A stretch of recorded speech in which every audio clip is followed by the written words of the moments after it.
Sort of. Yeah, called in sick. Not Used sure. the comp day. Not sure about that. All right, so thank you for joining us tonight. We're going to be talking about parenting fails. And by fails, it's all definition.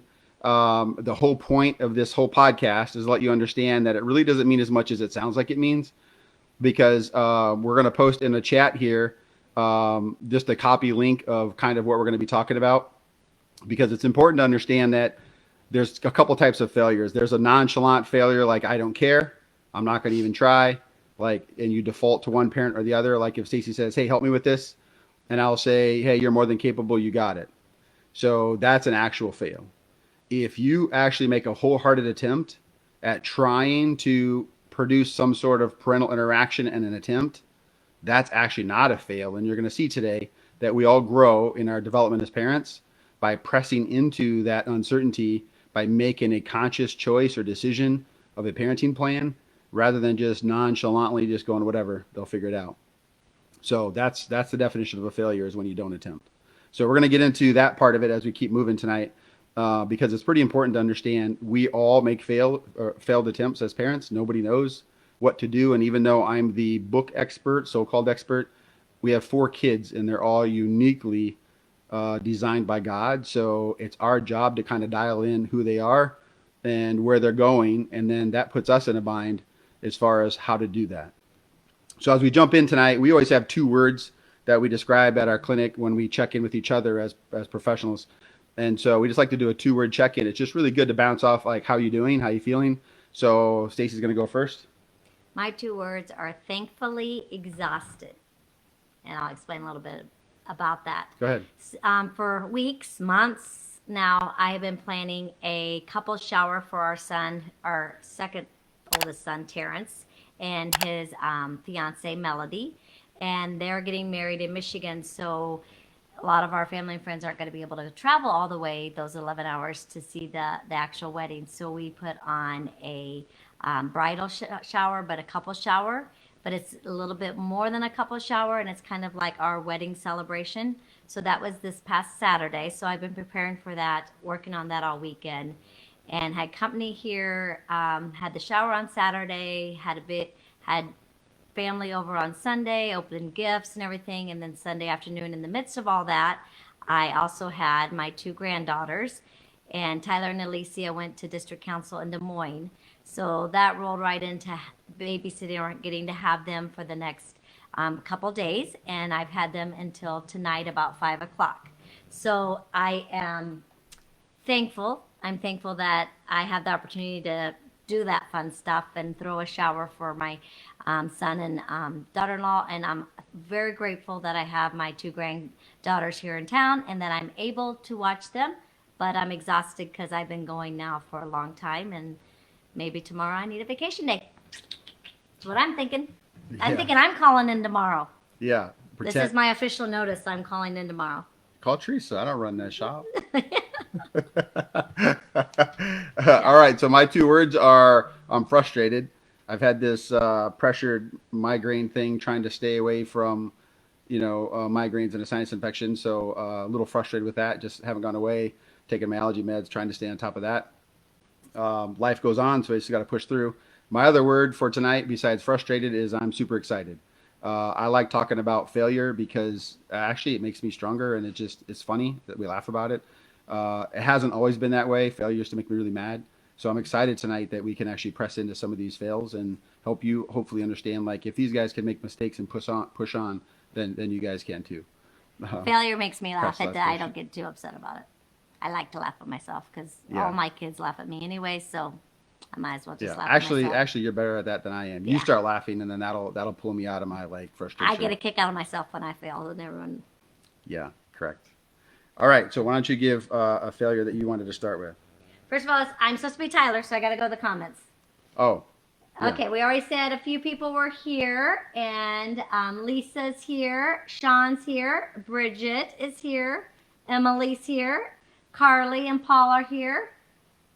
Bridget says that Tyler is not currently here hosting tonight because he's preparing for the 5K on Saturday. I wish I could say facts on that I was one. gonna say that's very hopeful, Bridget, thinking, but Yeah. you keep thinking that. Oh, Ty says not sick, tired, and just got back in town. Yeah. Mm-hmm. Yeah. Yeah. Yeah, but his mother, who's watched his kids, is here. Facts. See what I'm saying? Let's go. Esther says if my parents were talking about parenting, I'd be using my comp card as well. No, I thought it'd be fun if he was here. He would think it was hilarious. He would roast us. Yeah, correct. I see Lynn Wold's watching also. Robin Lieber, Brittany Miller, Cindy King. How do you see more of these people than I see? I don't know. I just hit refresh. There we go. Carly and Paul are watching. Yep, I said that. Okay. All right. Okay, so we're gonna start by talking about a few of our failures as parents. Tyler's our oldest, so he gets picked on first. We had Tyler at 16. If you missed that whole story, you can check that out on any podcast platform on YouTube. And that's the first couple of videos of the podcast. And my story is called, what is it called? Mom's Side of the Story. So if that's kind of shocking you to find out that we had Tyler at 16 and all that, you can go back and watch those videos and find out more about that. Anyway, so we were 16, had a baby. I don't think we didn't have really too many parenting issues right away because we lived in separate houses. Ty was just a baby, but when we got married, he was about a year and a half, almost 2. So that's when the terrible twos started, and and all of a sudden now we're in the same household, and we're trying to take my parenting style from my parents and Rose's parenting style from his family, and then combine the two. And it was a first year of marriage hard, very hard, because we had to figure that out. So anyway, I just parented like I saw my mom, and my dad was always kind of the more disciplinary than my mom. And not that my mom didn't discipline us, but he was kind of the one that was the stricter one. Yeah. So anyway, that's just what I did. So as me and Tyler were at home, Rose at football and doing whatever, college and stuff like that. And when I was in between classes, I had time more because I didn't have the football piece of it. I just had classes. And so I would threaten Ty basically, you better stop that. I'm going to tell your dad. When your dad gets home, I'm going to tell him all the things you did wrong. I would have a list for Ro when he would walk in. And so I kind of put Ro out to be the bad guy. And I used threatening. I was basically threatening Tyler that he was going to get in trouble when his father got home. So that was one big mistake, because you can kind of tell why that was a mistake. Yeah, well, I mean, the big mistake was coming home from practice and finding out that Tyler's hiding from me. And that was very upsetting because I didn't even do anything to him, but he's afraid of me. And I was supposed to spank him because Stacy had built this big story up that, like, hey, you have 4 spankings. You disobeyed me 4 times today. And I'm like, what do you mean? Like, I'm not going to hit him. I got beat as a kid. We're not doing this. And so that was already kind of the thing. And so we get in a big fight. So I ended up putting him on a timeout instead of spanking, just because didn't want to be that dad. And so then this became a whole issue of trying to get Tyler on timeout, and he would hide from me and run from me. And so I just told her, I'm not doing this. Like, I understand your parents did it and you did it, and yeah, you turned out fine, but I'm like, I'm not being that dad. I was afraid of my stepdad, so I'm like, I'm not doing it. So that put us already in a, kind of at odds. On top of that, when I was in high school, Tyler had a crib in my bedroom, and then he stayed with Stacy at her house. So when he had a bottle, I'd wake up, set the alarm, feed him. So, we both got part-time jobs going to high school and then parenting, which is pretty crazy. And when he went to a water bottle, Stacy's like, well, I still get him up and feed him a water bottle. And I just, No, I didn't get up with them. I just started. Hey, I was 16 Okay. going to high school. I mean, I was just trying to do what I could do. Yeah. So I would just, once we got him off the bottle, I would still, when he would wake up, he was in my room, I would just hand him a water bottle. It worked perfect. I didn't have to get him. I mean, he was in his crib. He'd drink his water. Wasn't going to hurt his teeth because the milk wasn't going to sit there. But as he got older, I was getting up all the time throughout the night, just handing him the bottle, handing him the bottle. Yeah, and Until we got married. I didn't really understand it in high school, but I'm a heavy sleeper, so I think accidentally I slept through 1 or 2 of his cries for the bottle, and a couple times when I woke up and just checked on him, I'm like, wow, he's still sleeping. So I told Stacy, The first time we're getting ready to head out to college up at North Dakota State. But one of the first times I'm like, hey, this is really cool. Like, check it out. Like, Tyler slept all night. She's like, that's impossible. He wakes up 4 times. I'm like, I promise you. I got up twice. Tyler slept the whole night. So she thinks I was just sleeping like a log and just overslept, and poor dude sitting there crying. Okay, so we get married. We're up in North Dakota State married housing, and he gets up to cry, and I just go in there to pat him and not give him a bottle, and Stacy, we get in a fight, and I'm like, No, he he can do it. finally said no bottle, and he just took the bottle away just like that and put it up Yes, on in the closet. I still remember it in the closet yes, in the hallway. yes. But we talked about it first few times, like, hey, he doesn't need it. He doesn't need it. You're trying to give it to him. I'm trying not to. So then I dumped it out, and I'm like, we're not doing this. If I hide the bottle out of sight, out of mind, he's not gonna figure it out. And he slept through. So Okay, so that's one thing. Another thing with Tyler is yeah, we transitioned to timeouts. yes, But since was kind of they could walk all over me and everything else, I would put him on timeout, and I had a friend named Laura, and she'll never forget this because she laughs about it to this day. yeah. And she was in college at NDSU in psych as well. She's a few years older than me. She was ahead of me in the program. She had a master's degree. I was finishing up my bachelor's, so she gets it. So we were sitting in the living room, and we had steps just right beside the living room going up in these married student housing place. And Ty was sitting there, and we had shoes on the steps, and he wasn't sitting there quietly, and he started throwing a shoe at the door because the door was at the bottom. We had a chime on the back of the door. He would peg the chime. And I would say, Tyler, every time you throw that shoe, it's going to be 5 more minutes. Yes. Well, he basically took every shoe that was on the steps and threw it, and I kept saying 5, 10, 15, 20, and as my friend's laughing quietly, and I don't even know how many minutes we got up to, but obviously that was a fail because I was never going to make the kid sit on timeout for an hour when he was And he's 3, like maybe. 2 or 3. Yeah, yeah. You have So 55 minutes on the steps. that's kind of my start of parenting with Tyler. Major failures with him. Yeah. So it's one of those weird things because like I was raised differently than her. So we have those two pieces. I'm a dude, she's a woman. You have those two pieces. And then you have strong-willed me and you have strong-willed her, and that's a third piece. And then the biggest issue that I'll tell you, and then Tyler's going to post this little message that I put on there for you to look back. But there's a couple of steps we're going to walk through tonight. And I have that for you so you can look back at it for your own records, really, just to go watch and learn. But the biggest issue is this, like, understand your number one goal. Because my number one goal in parenting is I saw a lot of failed father figures, and I saw that they just would not make decisions. They just couldn't do it. They'd come to my mom and ask my mom for a decision. Should I apply for this job or that job? And I saw my mom make decisions for adults, like her brothers and sisters. I saw my mom make decisions for cousins and stuff like this. And I saw a lot of failure. So when I started parenting, I'm like, my kids aren't going to be afraid of parenting. Or I'm sorry, my kids aren't going to be afraid of decision making, and they're not going to be, for lack of a better word, like they're not going to be losers. Like they're not going to do this. They're going to step up. And the only thing I could see different with me was that I just took the bull by the horns. Like if somebody's got to do it, it's got to be me. Like if something has to be done, I might as well do it. And I got out of fighting that way. I got out of a history of trouble. And so my number one parenting piece was I'm going to push my kids so that they're not afraid of making mistakes. They're not afraid of,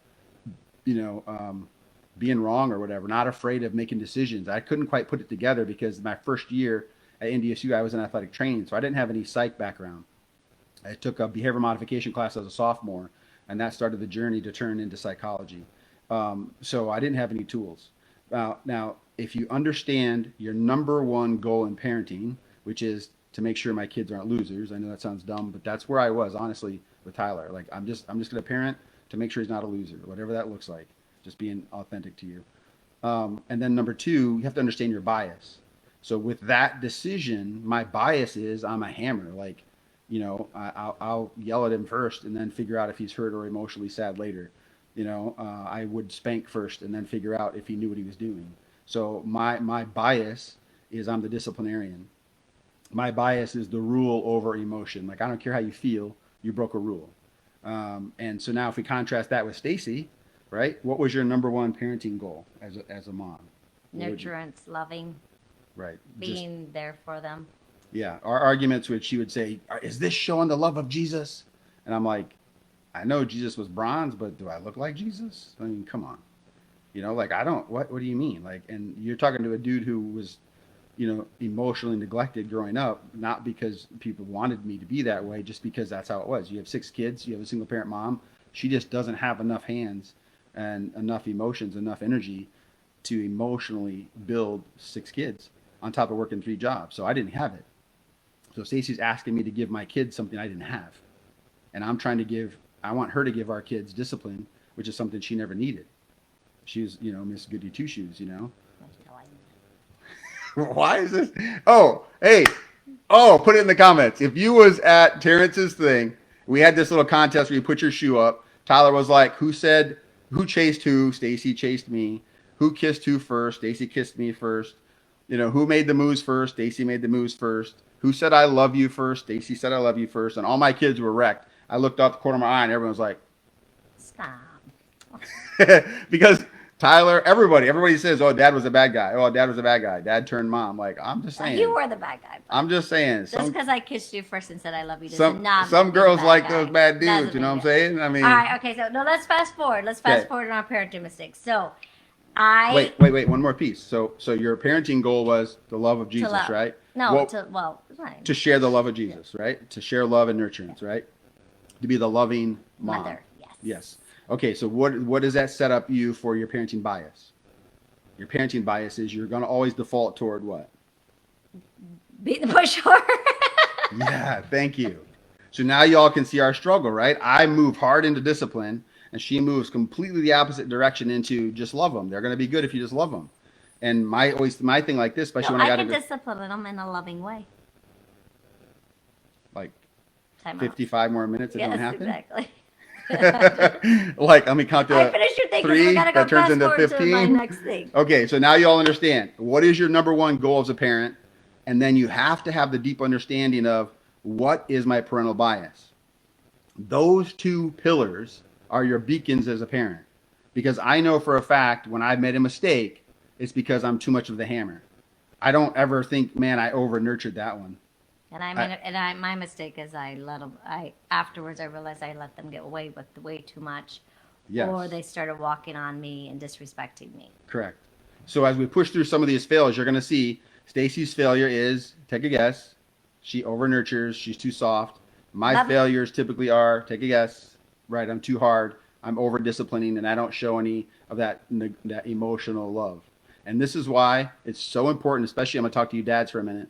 This is why it's so important that you understand what your default mode is as a dad. Because if Stacy wasn't here with me, I would parent like my stepdads did, which is hard-nosed, aggressive, take no prisoners, like, quit being a wuss and some worse names. And then you just grow up just doing great things, but you have zero emotions. And people are like, how you feel? What do you mean? How do you feel? You're like, I won. Like, what do you mean? How do you feel? Like, it's hard. You don't have words. And for those of you who are married to people who, or in a relationship with somebody who has childhood emotional neglect, go back and watch our last episode. It is so hard to grab feelings if you've never learned how to. But it can be done because anything in the brain is learnable as long as you keep pushing. So we're going to keep going here. Okay, next parental fails. Okay, so we went through college, and I got my bachelor's degree in child development family science, in psychology, and so then we have Terrence. And so all the books told us they don't sleep in your bed, they sleep in their own crib, you let them cry. And I'm not saying all that's wrong or not the way to go. I'm just saying that I just went by the books, and I've learned now that every child is parented different, every kid is different, and just because that works for some kids to let them cry and sleep in their own bed, might not work for every child. So Terrence was home with me. I did in-home daycare, and he was just born, so the first year. Then we moved to Des Moines for Rose internship, and I was assistant director at a big daycare center. And it was set up kind of crazy where, since I was assistant director, I kind of was in the middle of the daycare, and all the rooms were off to the side with glass windows. He was not even 2 yet, and he could see me running around, and he would want me, he would cry. I would ask the teachers to put something in the windows. Somehow they couldn't quite get it, so he couldn't see, because he would move it and he would always be crying. So then at night, I would do what the book says and say, you have to sleep in your crib and not with me. And I remember endless nights I would lay on the floor with my hand in the crib through the slats, rubbing him, because I couldn't take him out of the crib. But he was so sad, and it was so hard for him because he couldn't have me all day, and then he couldn't have me at night. And honestly, oh, I'm gonna cry, but that's probably one of the worst things looking back that I did as a parent. I would have to say that was one of the worst epic or whatever failures that I did as a parent, because now I think everyone has their own personalities, but I think that shaped Terrence a little bit in his first younger years of his life, to be maybe a little bit more anxious and more cautious about things. And he worked through that, and he ended up beating that, all that anxiety and fear. But I think he wouldn't have had so much of that if I would have just taken him every night and put him in bed with me.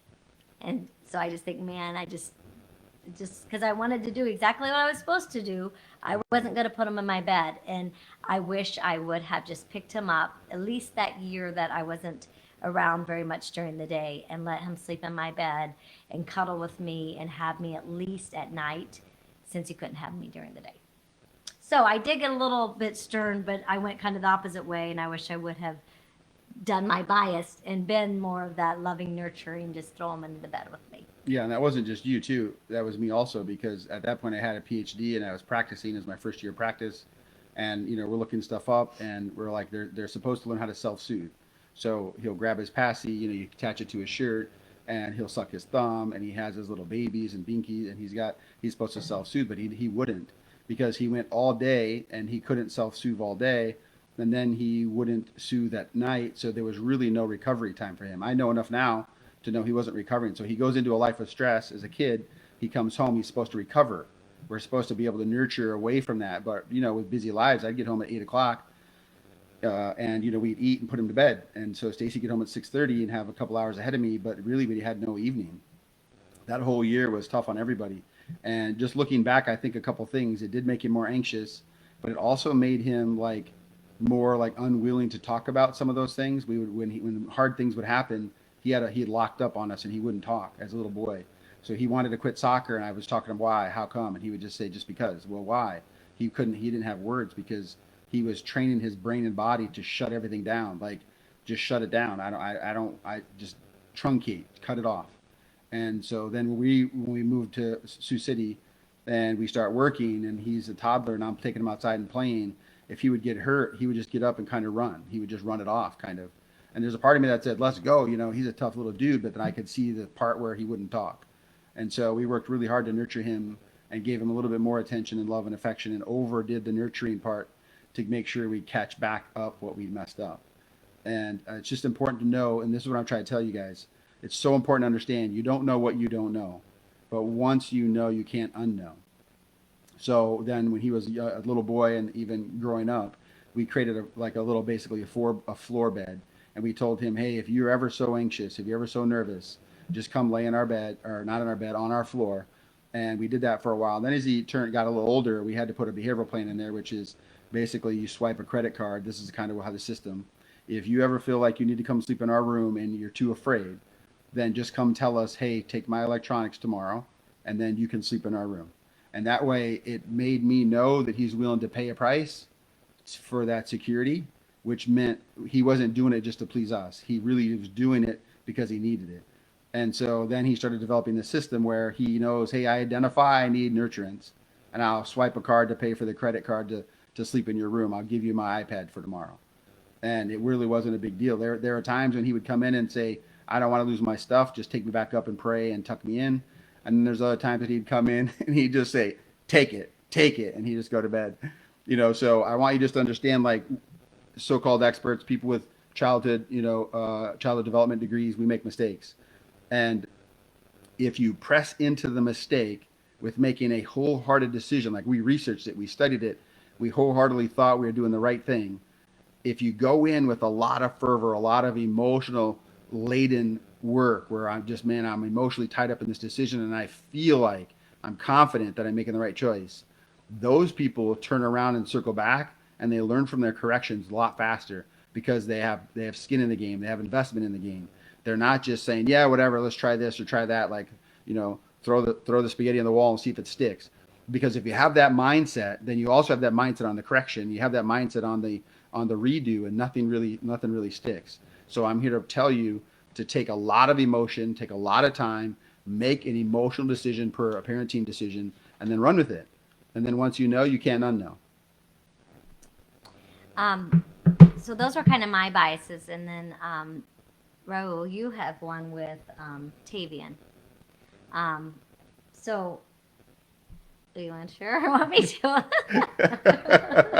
You can share. I gave you full permission. I'm not. Okay, There's so nothing to hide here. I can't believe, I don't know. Sometimes when you look back, you think, why did I even, I shouldn't say allow it, but I mean, we're partners in this marriage and raising kids. And I think I should have said, no, this isn't okay. We're not doing this. But I didn't. And recently I have. So now that Valencia is younger, I did say the other day, I'll tell you what he did. I said, we're not doing that.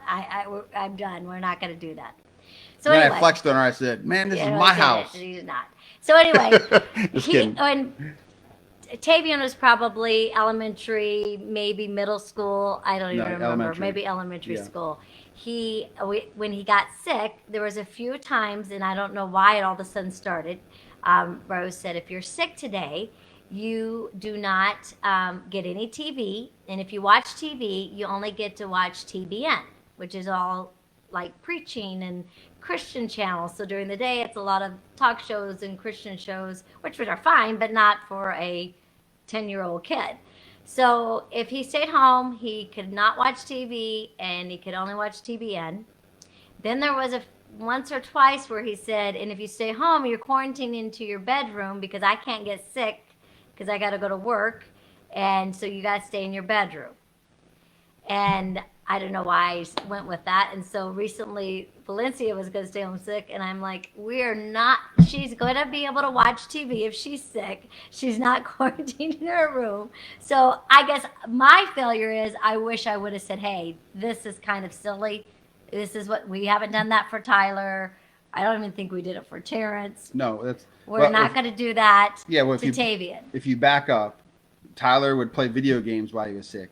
Terrence started playing video games while he was sick, so we pulled the video games. Like, okay, if you're sick, you're sick. You're not going to sit up and play video games. You're going to rest and read and watch TV. But our kids didn't ever, they weren't really sick kids. I I mean, know, it's not but- like they were home all the time sick. Yeah, but listen, so because of what I do, I make some mistakes sometimes based on my own kids. So kids were faking sick to stay home because a downloadable content of COD or Halo or whatever it was coming out. These kids would fake sick and play video games all day. So I knew this in the clinic, so I started reading articles on it, and this stuff is so addictive that kids will stay home and play all day. And because once it started going online, you just put in your code, especially if you pre-ordered it from GameStop or something.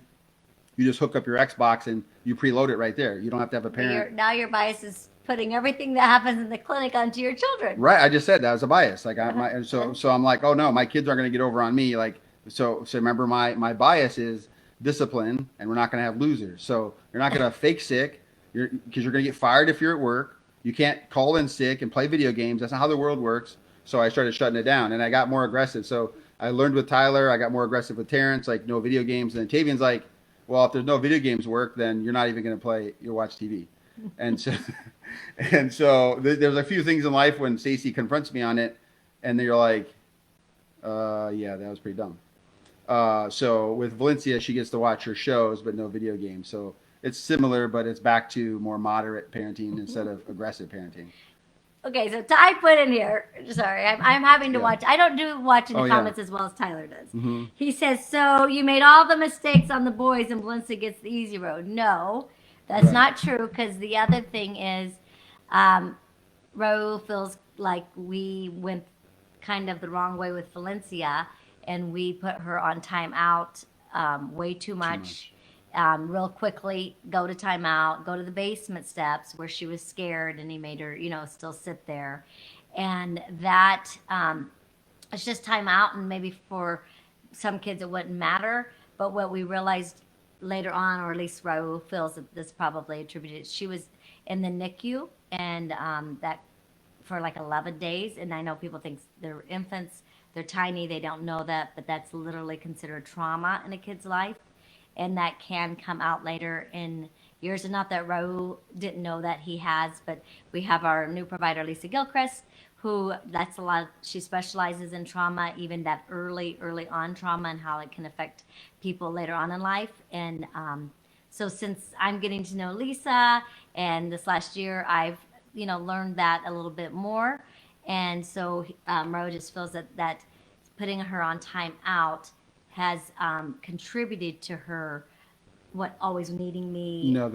The separation. So, and we've thought about this before, but just from this separation anxiety side, just over the last year, tying it back to a little bit more trauma.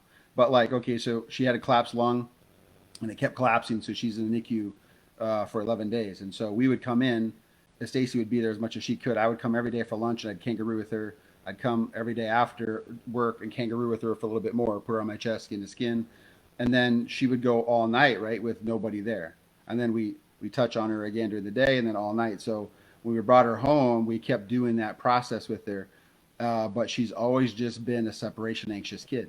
She can't separate very well from Stacy at all. Even like she'll go to Tyler's and call us and spend the night with her nieces, with Stella and Eliza, and she calls us afraid. She still has some separation, and I put that together because we put her on timeout a lot, and I don't reason with her very well.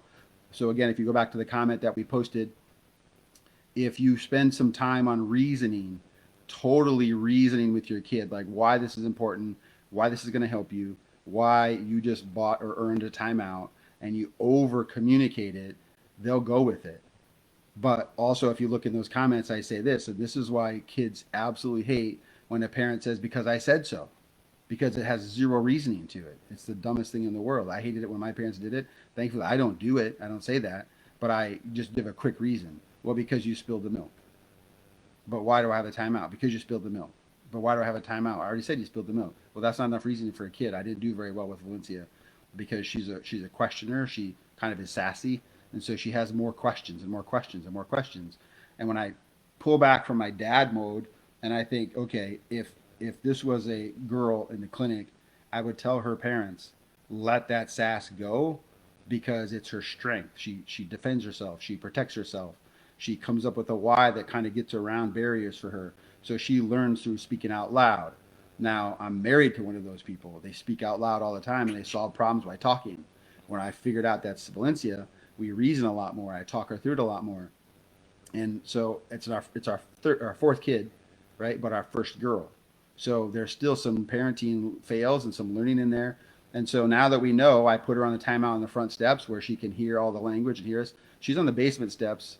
It's not like she's afraid. She's on the top of the steps, but it's a little more closed off because it's kind of like behind the corner. So I just started just paying that attention to that. So we put her on the front steps as a timeout, so she's more in the crowd. She comes off of that. She doesn't have any like reaction to me. Then she'll come and hug me and say, "Sorry, Dad," and I hug her and I say, "Thank you," and I'm sorry you had to have timeout. So it's just real quick now. One more last spell, and then you can go on to your teaching. Okay. Back with Valencia, Tyler, who thinks we didn't do anything wrong with Valencia or whatever, made our mistakes with them and not her. Back to the sleeping piece. So now I'm older, 38, I have a baby, and I'm tired at night. So first of all, I'm just tired, and so the first year it was just easier to put her in my bed, which is probably not good because when they're little, that is scary and dangerous. And so I did that because honestly, I thought I was gonna fall asleep on her sitting up in a chair because I was just exhausted, different than when I was younger, when I had my kids. And then my mom passed away when she was, Valencia was a year. And then I instantly just got that feeling like, oh my words, I gotta be with Valencia. I gotta be with Valencia. She can't lose me. She has to have me. And so then I continued to have her sleep with me. And that was a failure because Valencia probably wasn't one of the kids like Terrence that needed that. Yeah. I needed it, not Valencia. And so now, as she's gotten older and older, we have had a really hard challenge of getting her to fully transition into her room. She sleeps in her room now. She has her own everything. But if anything happens, she instantly comes into her room. if it's a thunderstorm, or if she's scared or something happens like that, she's coming into my room and I'm having to walk her back up to her bed, and it's a constant battle there. So that's our last little failure. So you can go on and do your Yeah, teaching. and with that, I tend to err more now on the nurturing side because of those errors in the past. So I'll just give her a break sometimes. She doesn't have to swipe the card, because if it's like thunderstorm, lightning, or something that she's afraid, or if she has big testing, like she has Iowa testing this week, basic skills testing stuff. So the ISAST, and so we say, okay, well, you can sleep in our room for free because you need a good rest. So there's things like that where I wouldn't have caved with the boys, but I caved with her because I still could get to my goals, which is, I don't want to raise kids who don't know how to make good decisions. Okay. There's one more thing that I want to talk about because to me it was one of my biggest parenting fails with Tyler. That now we just don't fight at all with the other three. So I fought with Tyler, and then the other three didn't have to fight. So it's with chores. So Tyler and I fought. Tyler was late elementary, so sixth grade, or no, middle school actually. So sixth grade up through eighth grade. For literally about a year and a half to 2 years, we fought all the time about his dishes. He would take a 20-minute dish job and turn it into 50 minutes. If it was an hour of dishes, it would turn into 2 hours. And we fought all the time. Like, you're never going to be out of dishes. I promise you're not going to hire a maid to do your dishes every night. You're going to have to figure this out. Like, you can't get away from dishes, blah, blah, blah. The same kind of language, like you're just going to suck it up, like that thing. And I had to go to a conference, and I was at this conference, and it was basically on decision making, behavior management, stuff like this. And the guy talks about his fighting with chores. And so he actually says him and his son just developed a strike program where he basically said, I don't have to do this with you if you can strike this from my chore schedule. So I just went, well, it's worth a shot. So I came home and I gave Tyler a pen. I wrote all the chores on the list, and I said, okay, I'm gonna give you a strike. I handed him a pen, and I was like, if you could strike dishes off of your list, never do dishes again, and then I'll trade you. I'll never have to do your chore again. What would it be? And he just, as fast as he could, he circled the bathroom. And I thought he was joking. I was like, wait, what? You're going to give up cleaning spaghetti and tacos and nachos and just chicken, and you're going to clean up dookie? Like, what? And this is the craziest thing to me. Tyler looks at me and he goes, yeah. And he goes, think about it. Some nights are like 20 pieces of dishes. He goes, so we had a married for life group with like 14 people, 7 couples. And he was like, on those nights, there's 200 pieces. So dishes could be 20 minutes, dishes could be 2 hours. He goes, I ain't playing that game. He goes, the bathroom is you wipe the mirror, you clean the sink, you scrub the toilet, you take out the garbage, you shake the rug. He goes, I'm out. And I stood there dumbfounded because I looked at him and I didn't have an argument. I was like, that makes a lot of sense. So we stopped fighting. So now with the other boys, like if they have a chore that like absolutely they're not going to do, I would swap with them. So we're about at that spot right now with Valencia with poop scooping. So right now I take turns with her with poop scoop, and I'm just saying, hey, it's your turn to poop scoop, and she'll just go, and she'll pout about it, but she hasn't struck it off the list yet, because then she knows she has to do something always without rotating with me. So that's something that you can do too, is rotate chores. And if a kid absolutely hates a chore, strike it. They'll figure it out when they're adults. I promise you, at least you could put in the comments if Tyler refuses to do dishes or if Tyler does dishes. So, see, my past me would have been like, Tyler's never going to be able to do dishes in life because he failed to do them all his whole life. That's not true. Okay, we have a comment here from Adam, and then we can start. Okay. Adam says, it's hard being a girl dad. I find myself caving or favoring my daughter a little more than my 4 boys as far as discipline and whatnot. And Tyler responds to it, it's so tough. They give you the baby girl eyes. So, see, Ty, it wasn't just you and the boys. You got on us because we were being easy on Valencia, and here you just say it's so tough. Yeah. They give you the baby girl eyes. Yeah. Okay, so Tyler says he does them all the time. The dishes. the dishes, yeah. So that was probably one of my biggest wins, but it wasn't me. I had to go learn it. So remember, you don't know what you don't know, but once you know, you can't unknow. Once I knew he hated it and it made sense to me, he just started scrubbing toilets. So, all right. So I'm not going to read this over word for word for you. We put it in the chat just because I think if you kind of read it through, it makes sense of what we're trying to do here. But the basic premise is this. This is about error avoidance. So most of us as parents don't want to make a mistake. So we pull back and we're uninvested. We don't pick up emotions on a decision. So like a big one is like, hey, can Valencia go to a sleepover? I look at Stacy and I'm like, well, do you know these parents? And she'd be like, I don't know. She's like, do you know them? And she'll say their name. I'm like, I've never heard of them. And then so we both just sit there and look at each other. Nobody wants to make that mistake, right? So that's the number one problem people have is in order to avoid the error avoidance, I'm just going to pull back and not make a choice. So that doesn't work because you're going to come up with this again and again and again. So you have to have a system. How do you develop a system? Trial and error. So here's what we know. If you invest in the emotional decision and you really spend some time researching it, you're going to actually learn more from the corrective response, which is, wow, Tyler really hated dishes that bad. So when Tyler corrected me, the corrective response, I could easily accept it because I so much invested in trying to figure out what works best for chores instead of us fighting over it. Okay. So if you go through that list, you can kind of see a little bit about experimenting. Experimenting is really good. The corrective feedback is a sandwich thing. We've talked about that before, which is you lead with a praising of effort, not like you're beautiful or something, or you're strong or something, not like that. It's like, I really appreciate your effort, or man, you're really growing up. I love your maturity. We want to praise effort. And then we give the meat. And then you also want to praise effort. So we call that the sandwich. Okay, so you praise effort, you give the correction, you praise effort. Was it kind of funny just to interject here? Yeah. We do that like when you're having a review of we can do that in the workplace. Yeah. But we don't think about doing that when we're doing things with our own children. So if I have a Correct. office staff or something like that, and I'm going to start doing a review, they say you need to start with a positive, then you do maybe some correction, and then you want to end it well with a positive. It's just basically taking that from the workplace Correct. and putting that in when you're dealing with your children. Yeah, that's correct. So I want you to focus on those pieces, okay? Which is basically we're gonna press in. We know we're gonna make mistakes, but at the rate that we invest up front in the decision, that's the rate of how fast I can learn from my corrective action, and then I quickly reboot and keep moving. So that's kind of the concept: is don't be afraid to jump in and make the mistake. And then as quickly as you jumped in and made the mistake, jump in and reboot and turn, make another decision and another decision and another decision. This goes back to our resilient kids when we parented, the fail fast system. The faster I keep moving through the same issue, we're going to come up with a good decision. You shouldn't take too long to think, okay, let me think about that.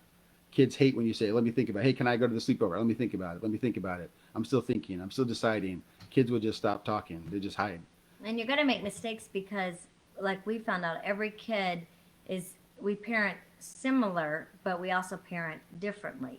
Right. So what we do with Tyler, that all of a sudden here comes Terrence, we're going to try the same thing, and it's probably not going to work because Terrence is different than Tyler.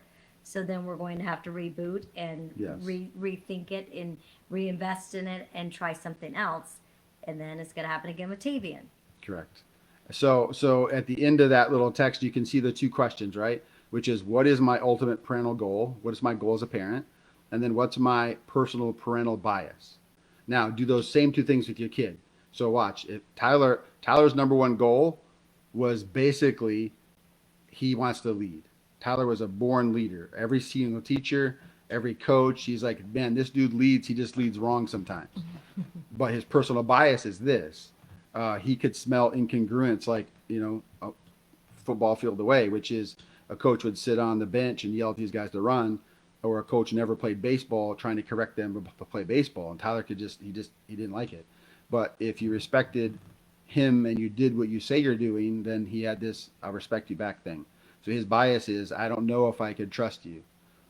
So that was Tyler. So we had to work around that with Tyler. And then Terrence shows up, and Terrence is built a lot like Stacy. He just wants to love. He just wants to nurture. For his birthday parties, he wants to invite his whole entire class, plus the kids in the library, plus the kids, at the lunch table. And we're like, bro, He doesn't want to leave anyone out. you're going to invite 10.